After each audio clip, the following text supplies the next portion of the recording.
وكان بعض السلف إذا قيل له اتق الله ارتعد. L'un d'entre vous aimerait-il manger la chair de son frère mort? Non, vous en aurez horreur. Ce verset, tiré de la sourate Al-Hujurat, emploie une image saisissante pour dénoncer la médisance. Allah subhanahu wa ta'ala compare cet acte à celui de manger la chair de son frère décédé. Un acte choquant, répugnant et inimaginable. Pourtant, lorsque nous parlons en mal d'une personne dans son dos sans qu'elle puisse se défendre, nous tombons dans cette même abjection morale, même si ce que nous disons est vrai. La médisance est un mal trop souvent banalisé. Elle se glisse dans les conversations quotidiennes, entre amis, en famille, au travail, parfois même sans intention de nuire, sous couvert de vérité ou d'humour. Mais la vérité n'efface pas le mal qu'elle provoque lorsqu'elle est utilisée pour rabaisser autrui. Le prophète sallallahu alayhi wa sallam a défini la médisance comme le fait de dire quelque chose sur ton frère qu'il détesterait entendre s'il était là.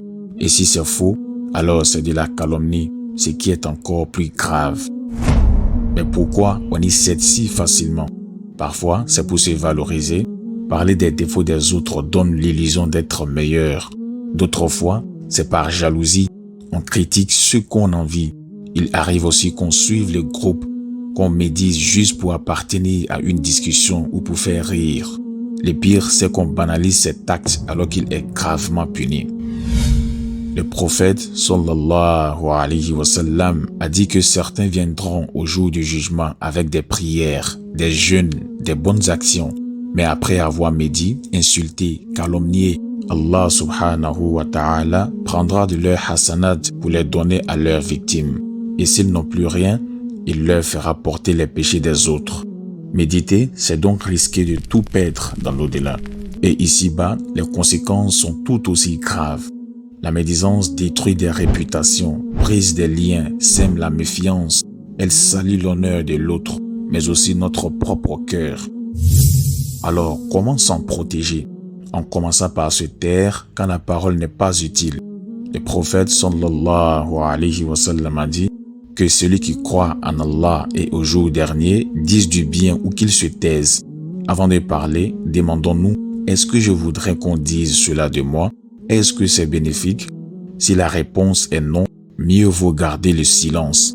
Et si quelqu'un médit devant nous, changeons de sujet ou défendons la personne, car protéger l'honneur de ton frère en son absence, c'est une cause de protection contre l'enfer, comme l'a promis le prophète sallallahu alayhi wa sallam.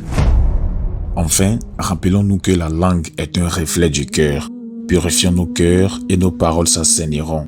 Faisons de dhikr, occupons nos langues par le bien. Et si on a médit, demandons pardon à Allah. Prions pour la personne et réparons si possible. La médisance est une maladie grave mais fréquente. Elle nous semble légère, mais elle pèse lourd devant Allah subhanahu wa ta'ala. Et si l'on détestera de manger la chair de notre frère mort, détestons aussi de parler sur lui dans son dos.